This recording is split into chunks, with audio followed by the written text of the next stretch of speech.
every once in a while, I meet somebody and I have no idea the impact they're going to have on my life. And I know if they're having a great impact on my life, they're going to have an incredible impact on millions of people's lives. And that's what my experience was when I met Damon West. He's an incredible keynote speaker. He's changing life, not just with his story, but the meaning that he gives these inflection points and defining moments of his past, which are incredible.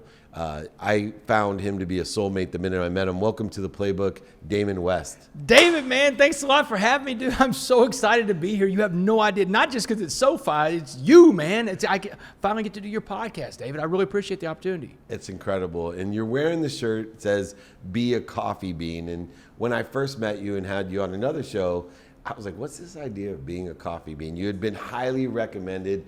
Ed Milet loves you. John Gordon loves you. All my men's group loves this guy, Damon West. And I'm so excited to see you on this show.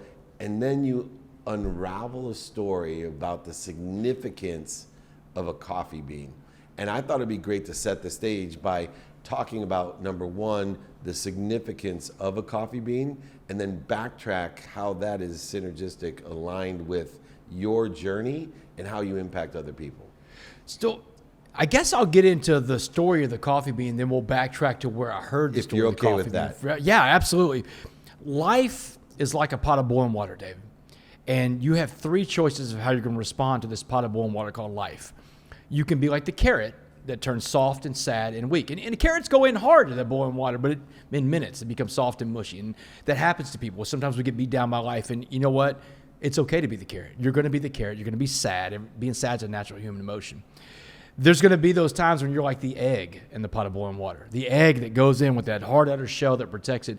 But inside that soft liquid core, the egg's heart can become hardened by the pot of boiling water called life. And this is going to happen to us in life. We get mad, we get angry. Things don't go our way. It's okay to be the egg, but it's not okay to get stuck there, because we have a third choice, is to be like the coffee bean. The coffee bean in the same pot of boiling water changes the water to coffee. It's the only thing that could change the water. The carrots are changed by the water. The eggs are changed by the water, but the coffee bean changes the pot of boiling water into a pot of coffee. It is the change agent. And that's the story I go around telling, with the backstory of where I heard it from for the first time, David. And for you, you grew up in Texas.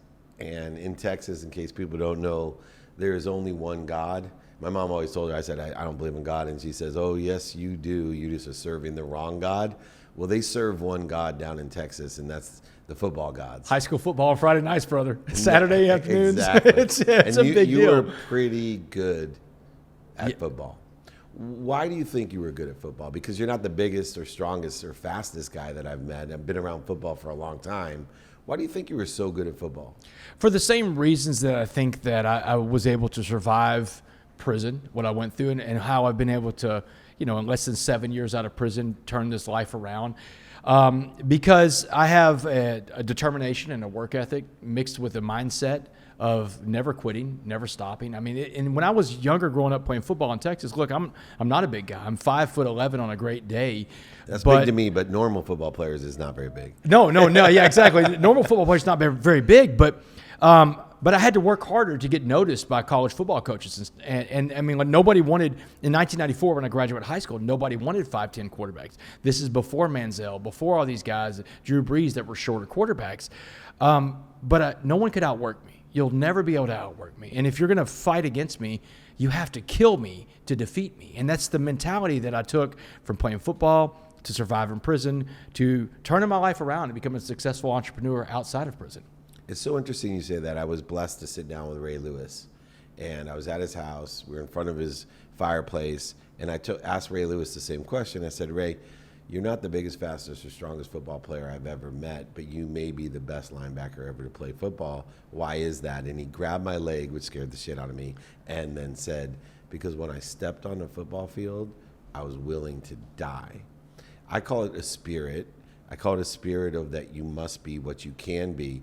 So how does someone that's a leader, you're a quarterback, and I've been around the greatest quarterbacks of all time, some of them in Texas, like Houston and Dallas, Warren Moon and Troy Aikman, and they have a spirit of excellence that they must be what they can be. How does someone that has that spirit, is a leading high school quarterback and college quarterback, end up in prison?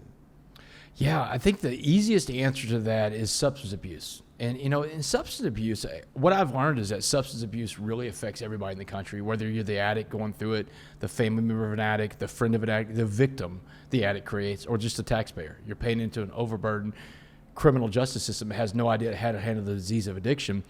Substance abuse, David. I mean, it's something I started when I was younger. I started drinking beer, smoking pot when I was younger. Didn't think it was a big deal. But here's the deal. I've got a bad belief system. Your belief systems are important. Your belief systems are everything. They tell you how to do things and how to respond to things. And here's the deal about having a bad belief system. The longer you hold on to a bad belief system, the harder it is to get rid of. And the truth about belief systems is bad belief systems usually win out in the end. They're very hard to change. You've seen this. You've worked with clients, and you've even had... I got to interrupt you because I want to tell people why.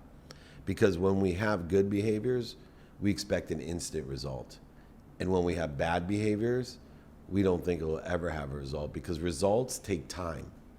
And so when we do good behaviors and don't get an immediate result, we quit. Yeah. And when we have bad behaviors and we don't see a bad result, we don't quit. Yeah, results take time to measure. I tell people this all the time. I learned that in prison in this class called cognitive intervention, that exact phrase. Results take time to measure. Life is a long time to live. We live in this crazy world of instant gratification. Everybody wants it now. Now, I'm one of them. I want it now. Social media says now. But really the only path forward that I've ever found to get through life was through things like hard work, dedication, commitment, patience, consistency. A little bit of luck on the way doesn't hurt either. But I was able to, go through life as a high achiever as a quarterback. Quarterback is the most difficult position in all of sports. Presidential. It's it. I mean, because you get all the fame, you get all the blame. You have to know what everybody in the field is doing. There's no other position like that in sports. A buddy of mine that was a former pro baseball pitcher, he's like, I don't know, Damon, I think pitching is the toughest position. I'm like, dude, when was the last time you threw a fastball and someone 280 that runs a 4.6 was chasing you while you did it, Let alone, David Wells was a friend of mine, right? That guy had a system. Like, he shows up every 5 days. Yeah. Like, you get to play every 5th game. That ain't football. No, man. But quarterback is it, man. But quarterbacks are made of something different, and they're literally like you're made of this stronger mentality just to be a successful quarterback. Successful quarterbacks are made of something different, and I'm one of those guys. I was made of that. But here's the deal: if put in the wrong direction, I can go full speed that direction too. And I found this out whenever my bad belief systems that allowed me to just drink a little beer, smoke a little pot when I was younger. After I got hurt in college against A&M, I started putting in hardcore drugs because my bad belief system says it's okay, I can do drugs, right? But now I'm doing cocaine and ecstasy and pills, stuff like that. Graduated college, went off to work in Washington, United States Congress, worked for a guy running for president, became a Wall Street stockbroker in Dallas for UBS. And it was at that job at UBS that the belief system comes in again in 2004 when I'm introduced to meth. But meth was a game changer, David. It changed it. I mean, it was the most destructive, most addictive drug I've ever touched. And I was instantly hooked. 18 months later, I'm living on the streets of Dallas, and I start committing crimes to fund my addiction. I'm homeless, man. I'm living in dope houses, and I'm sleeping in people's cars. I'm breaking into cars, breaking into storage units. Then eventually, I start breaking into people's homes. And this is the crime I broke. Dave, this is a very serious crime. I've never physically hurt anybody during my crimes. No one was ever home. But I stole something from my victims they'll never get back. That's their sense of security. So I know that I was a bad guy and I deserved to go to prison. But once I got started doing the burglaries, the quarterback kicked in again. I started my own burglary crew. There was about a dozen people, almost like a football team. I've got a dozen people working beneath me on this burglary crew, and I'm the mastermind of the ring of burglars called the Uptown Burglary Crime Ring. And I'm the quarterback again. And when the SWAT team kicks in my door on July 30th, 2008, in this dope house that I'm in with my dope dealer, when the SWAT team kicks in, one of the cops screamed out loud, "We got him. We got the Uptown burglar." And they had me. They had the man. I was the mastermind of the entire thing. And they took me to Dallas County Jail that day, and they put me in the system. And it was the harshest reality I've ever seen in my life. But that's the whole idea, man. I've always been motivated to do whatever I'm doing at full speed, whether it's good or it's bad. And I had to find a way back on that good path again. And how did you do that? Spiritual awakening. It has to be a spiritual awakening. Right. And so I went through my own spiritual awakening through my own identity, a shared identity that I had with myself as a type of personality like a quarterback. But what does that mean to you, a spiritual awakening? Because a lot of people are listening right now going, oh, these two freaks are woo-woo dudes, right? One went bankrupt, lost over $100 million, the other went to prison, and they found God. Yeah, no. It's not the finding God aspect, because you do. I mean, you introduce, and it's whatever you think God is. By Correct. the way, I would say something bigger than you that loves you more than your mom. Right. I'm not here to. It's not. As long as you believe that, you're cool. In fact, it's not a religious thing. Anyway, your story's fascinating me because I studied you a lot before you even knew who I was. I knew who you were. You went through a bankruptcy. You had a SWAT team come get you too, because the SWAT teams of life are always coming. They don't have to be wearing helmets and shields and assault rifles. They can be creditors coming in and say, hey, man, this is it. We need your mom's house back. Right. You know, that's your SWAT team story. But it's a spiritual awakening in the sense that a guy in prison told me this. He said, the difference between religion and spirituality is this. He said, religion is for people who have never been to hell and don't want to go. Spirituality is for people that have been to hell and don't want to go back. That was the spiritual awakening that I had. I love that. Yeah, man. And that was like this guy. When you hear that on another podcast, I'll try my best to give you credit for it, even though some dude in prison told you. That's freaking awesome. But it broke it down for me. And here's the deal. I got very spiritual in there. Spirituality is your conscious contact with whatever you call God. And that's something you have. You don't have to go anywhere. You don't have to go to a building for that. You don't need somebody to conduct a service for you. You have the ability to interact with God, as you call God, every single day and on your terms, because you've got this contact with your Creator. Everybody's got that, whether or not you choose to use it. And I tell people all the time, the difference between religion and spirituality, you could be a religious person, not have spirituality, and it doesn't necessarily assure you're going to be a good person. I've met a ton of people who are very spiritual that have no religion that are great people. Me too. It's like, one doesn't have to exist without the other. Spirituality is a very different thing than religion. I tell people that all the time. This is a very different thing. I'm a Christian. My faith is in Christ, but it's a spiritual thing that I got when I was in prison. The spiritual awakening really happened in this program recovery that I got into called AA. And for all the AA serious people out there, I don't speak for AA. I'm not claiming to, but that's my 12-step program recovery. And David, I work my program to this day. I go to my meetings every week. I have a sponsor I talk to almost daily. I work the steps. But in this program recovery, the spiritual side of it says we have to go out and serve other people to stay sober. We have to serve other people to have what we want in life. We have to give it away to keep it. And when I got into that mode, I had this spiritual awakening. It was like a caterpillar going into a cocoon and coming out this butterfly. I grew more in 7 years and 3 months and 18 days in a maximum security prison than I did the first 33 years that I was living on this earth. That's how much I grew. And I see a lot of growth from people that go to prison the same way you do when you go to college or graduate school, because there is a microcosm and a vacuum that a lot of people, I don't think, realize. And it to me, raises my awareness of frequency. So when you're in prison, there's almost two schools, just like high school, college, and graduate school. There's the guys that are going to go back and do exactly what they do. They're already thinking about what they're going to do the same way but better than what they did before. They're not interested in 12 steps. They're not interested in changing. They're interested in getting better at what they did so they don't get caught. And then there's this great wisdom that exists there. The people that say, wait a second, I don't want to go back to hell. Yeah, absolutely. And you can see it actually represented in physical by the cliques that exist in a prison. And I've done a lot of work in prisons, spoken prisons, and I see the two frequencies that are contained in the smaller area than a college or a graduate school or a high school. They're right there. Did you have a moment where you decided, I'm not going into that group over there, I'm going to go into this group, I need to change my frequency, change the water, be a coffee bean? Yeah, so everyone is a teacher, David. Everyone's a teacher. They'll either teach you how to do something the right way or the wrong way. But everybody is a teacher. I had two parents like that. One taught me the right way, one taught me the wrong way. I'm not telling you which one. Most people know. But you learn lessons from both. Right. And we can learn lessons from all teachers. You know, that's what, and like I tell people all the time, in my life, God, what I call God, didn't just reach his hand down on my head and say, Damon, you're healed. Right. You know what God did in my life, David? Same thing he did in your life. Put people in my life. And these people, they came in different forms and shapes and sizes. And when I was younger, there was like my mom and my dad, the teachers, the coaches that raised me in Port Arthur, Texas. As I got older, they took on different forms. One of them was a black Muslim man in Dallas County Jail. And that's what I say. They come in different forms because I'm a white middle-class Catholic guy from Port Arthur, right? But I'm receptive.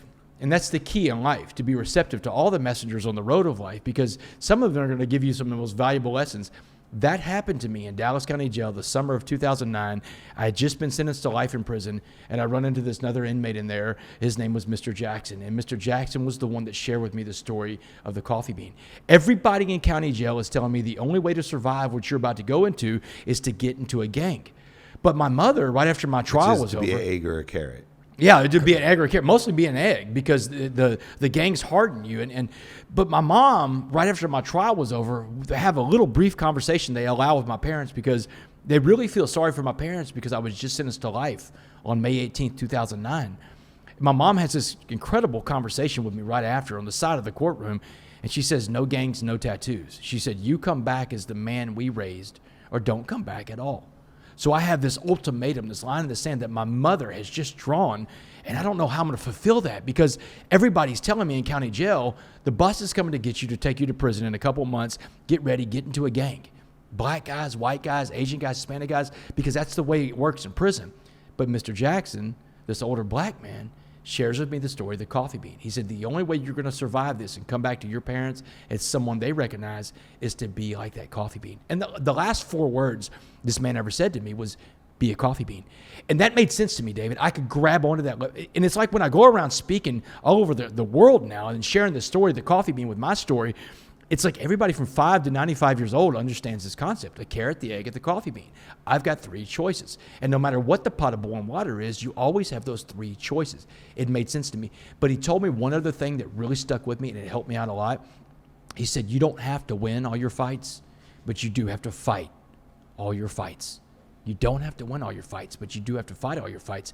That helped me out a lot because when I got to prison, I fought for the first 2 months. I probably got in 3 dozen fights, lost 75% of these fights. First it was the white gangs and it was the black gangs, but I won all my fights, David, because I kept showing up.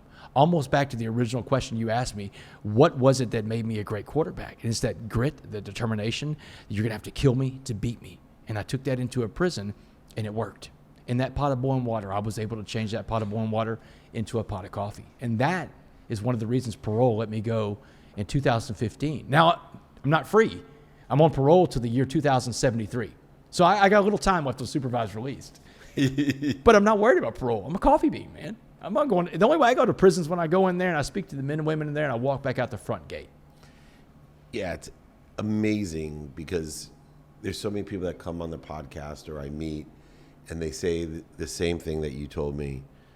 Nobody can outwork me, right? Or I'm willing to die, like a Ray Lewis. And is that something that's born into you, or is it born into everyone and we have to release it? What is your philosophy or perspective on what you and I share?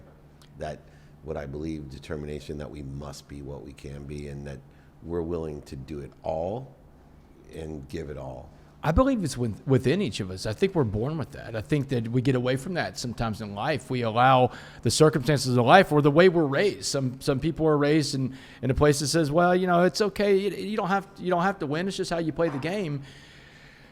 I want to win sometimes too, David. But I mean, I think that you're born with that power inside of you because I think we all have that inside. That's a spiritual thing. You have this born inside of you. But sometimes we lose it along the way. But we can find that at any time we want, and we can tap into that. It's a reservoir we can tap into. But it requires surrender. Surrender of this idea called control. This is something that I learned in AA, was like this idea of control. Man, that's a fallacy. That's a fantasy. I mean, I control 4 things. That's it. What I think, what I say, what I feel, and what I do. What I think, what I say, what I feel, and what I do. When I learned that and I started focusing my time in those 4 areas, then my time became well used because now my time is pushed into something that I can actually have an effect on. And another thing about learning how to deal with struggles in life is that anytime I'm disturbed, there's something wrong with me. And whenever I'm disturbed, when something's bothering me, I need to find out what role I play in that disturbance because that's the thing I can control. What role do I play? And I've removed myself from that's what I can work on. So whenever I'm disturbed, something's wrong with me. I got to figure out what that is. Yeah, no doubt. The control is when we realize we're participating in a perception based on not only what we think, say, do, and feel, but also what we believe. And we have control of the mindset, the heart set, and the hand set in order to effectuate that. Well, I'm certainly glad that you're a coffee bean. I'm certainly glad that you are fighting every fight yourself and being the best that you can be. More people need to read this book with one of my oldest and best friends there, John Gordon, but also one of my newest and best friends, Damon West. Read Damon West to be your best, to find and pursue your potential. Incredible lessons of life, inspiration, aspiration, intelligence, and intuition incorporated into a tremendous story. Thank you so much. This is David Meltzer with the incredible Damon West here on Entrepreneurs, the Playbook.